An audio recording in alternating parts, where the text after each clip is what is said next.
নমস্কার বন্ধুরা, Monica's food খাজানাতে সবাইকে স্বাগত।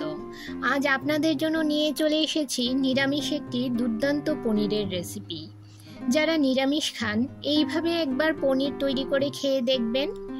এই পনির দিয়েই এক থালা ভাত শেষ হয়ে যাবে, আর কিছুই লাগবে না। ভিডিওটি স্কিপ না করে শেষ পর্যন্ত দেখুন। আশা করছি আজকের রেসিপি সবার খুব ভালো লাগবে। প্রথমেই আমি পনিরের জন্য একটা মশলা তৈরি করে নেব। এর জন্য মিক্সি জারে নিয়ে নিলাম 10 থেকে 12টা কাজু বাদাম, 1 চামচ চারমগজ ও 2 চামচ পোস্ত। সামান্য জল দিয়ে এর একটা স্মুথ পেস্ট তৈরি করে নিলাম। এখানে নিয়েছি আমি 400 গ্রাম পনির। পনিরগুলোকে ছোট ছোট কিউব আকারে কেটে নিয়েছি। আর নিয়েছি 2টো মিডিয়াম সাইজের ক্যাপসিকামগুলোকেও কিউব করে কেটে নিয়েছি। এই রকমভাবে কিউব করে ক্যাপসিকামগুলো কেটে নিয়েছি। এবারে গ্যাসের চুলায় কড়াই বসিয়ে দিয়ে দিলাম 1 চামচ বাটার। বাটারটাকে মেল্ট করে নিয়ে এতে আমি পনিরগুলো ভেজে নেব। মিডিয়াম ফ্লেমে হালকা লাল করে পনিরগুলো ভেজে নিতে হবে। পনির বেশি ভাজার প্রয়োজন নেই, বেশি ভাজলে পনির শক্ত হয়ে যাবে আর খেতে ভালো লাগবে না। এই যে দেখুন বন্ধুরা, মিডিয়াম ফ্লেমে আমি পনিরগুলো ভেজে নিয়েছি। জাস্ট একটু হালকা লাল হলেই আমি পনিরগুলো তুলে নেব। পনিরগুলো তুলে নিয়ে হালকা লবণ মেশানো গরম জলে আমি পনিরগুলো ভিজিয়ে রাখবো। এতে করে পনির অনেক বেশি সফট থাকবে। এবারে কড়াইতে দিয়ে দিলাম আরও 1 চামচ বাটার। আপনারা চাইলে রিফাইন্ড অয়েল কিংবা অয়েল ও বাটার মিশিয়েও এই রান্নাটা করতে পারেন। তবে আমি এখানে বাটার দিয়েই আজকের পনিরের রেসিপিটা তৈরি করব। বাটার ভালো করে মেল্ট হয়ে গেলে এতে দিয়ে দিলাম আদা ও কাঁচা লঙ্কার পেস্ট। এখানে আমি 1/2 ইঞ্চি আদার টুকরো ও 5-6টা কাঁচা লঙ্কা পেস্ট করে নিয়েছি।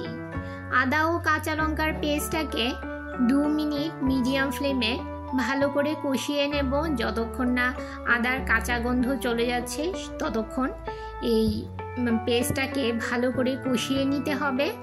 এবারে এতে দিয়ে দিলাম 1 চামচ জিরে গুঁড়ো, কালারের জন্য দিলাম 1 চামচ কাশ্মীরি লাল লঙ্কার গুঁড়ো ও স্বাদমতো নুন।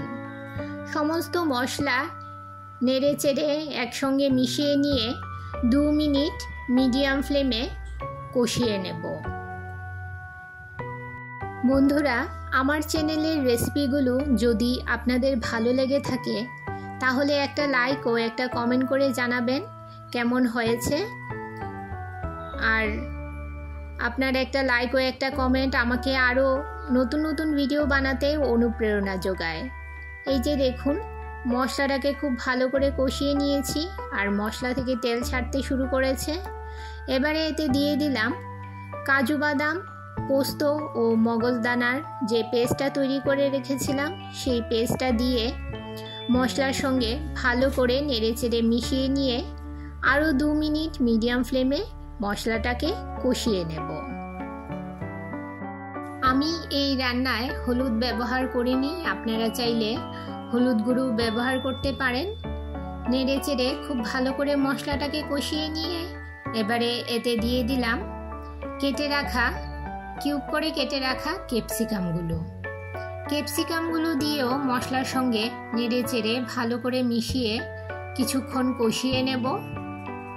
বন্ধুরা, আমার চ্যানেলে যারা নতুন, যারা এখনও আমার চ্যানেলটি সাবস্ক্রাইব করেননি, তারা অবশ্যই চ্যানেলটিকে সাবস্ক্রাইব করে পাশে থাকা বেল আইকনটি প্রেস করে দিন, যাতে যখনই আমি কোনো নতুন ভিডিও আপলোড করি এর নোটিফিকেশন যেন সবার প্রথম পৌঁছে যায় আপনাদের কাছে। এবারে আমি যে পনিরগুলো গরম জলে ভিজিয়ে রেখেছিলাম সেই পনিরগুলো এতে দিয়ে দিলাম। সমস্ত কিছু নেড়েচেড়ে একসঙ্গে মিডিয়াম ফ্লেমে আমি আরও কিছুক্ষণ কষিয়ে নেব। 2 মিনিটের মতো সমস্ত কিছু কষিয়ে নেব। একদম খুব আলতো হাতে পনিরগুলো মিশিয়ে নিতে হবে, কারণ পনিরগুলো খুবই নরম। জোরে জোরে মেশালে পনিরগুলো ভেঙে যেতে পারে, তাই একদম আলতো হাতে পনিরগুলো আমি মিশিয়ে নেব। 2 মিনিট পনিরটাকে কষিয়ে নিয়ে এবারে এতে দিয়ে দিলাম পরিমাণ মতো গরম জল।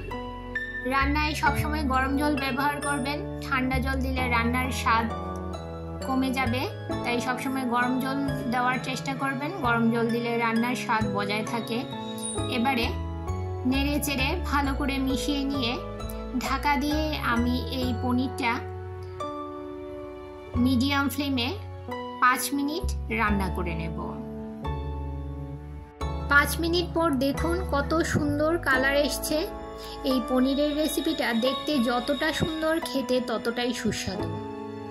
এবারে এতে দিয়ে দিলাম সামান্য চিনি। নিরামিষ রান্নায় চিনি দিলে খেতে বেশ ভালো লাগে। আর দিয়ে দিলাম সামান্য কসুরি মেথি।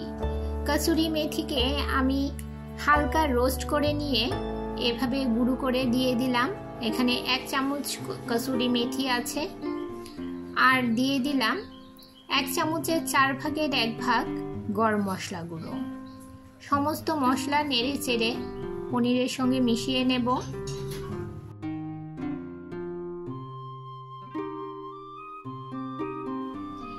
আর বেশিক্ষণ আমি পনিরটাকে রান্না করব না, কারণ ঠান্ডা হলে পনিরটা আরও বেশি ঘন হয়ে যাবে। নেড়ে চেড়ে ভালো করে মিশিয়ে নিয়ে মিডিয়াম ফ্লেমে আমি পনিরটাকে 2 মিনিট ফুটিয়ে নেব। আর বেশিক্ষণ রান্না করব না বন্ধুরা। এই পর্যায়ে গ্যাসের ফ্লেমটা বন্ধ করে পনিরটাকে নামিয়ে নিতে হবে, কারণ ঠান্ডা হলে পনিরটা আরও ঘন হয়ে যাবে। সব শেষে পনিরে দিয়ে দিলাম 1 চামচ বাটার দিয়ে পনিরের সঙ্গে নেড়ে চেড়ে ভালো করে মিশিয়ে নিয়ে নামিয়ে নিলেই রেডি আমার দুর্দান্ত স্বাদের সম্পূর্ণ নিরামিষ বাটার কেপসি পনির। ভাত, রুটি, পরোটা, ফ্রাইড রাইস, পোলাও যে কোনো কিছুর সঙ্গে খেতে অপূর্ব লাগে নিরামিষ এই পনিরের রেসিপিটি। আমার আজকের নিরামিষ পনিরের রেসিপি আপনাদের কেমন লাগলো অবশ্যই কমেন্ট করে জানাবেন বন্ধুরা। আর ভালো লাগলে শেয়ার করবেন আপনাদের আত্মীয় ও বন্ধুদের কাছে। এখন গ্যাসের ফ্লেম বন্ধ করে দিলাম ও ঢাকা দিয়ে 2 মিনিট রেখে দিলাম স্ট্যান্ডিং টাইম। বন্ধুরা, আমার নিরামিষ পনিরের রেসিপি পরিবেশন করার জন্য একদম রেডি। তাহলে বন্ধুরা, আজকে এই পর্যন্তই। আবার দেখা হবে আরেকটি নতুন ভিডিওতে নতুন রেসিপি নিয়ে। সবাই ভালো থাকবেন, সুস্থ থাকবেন।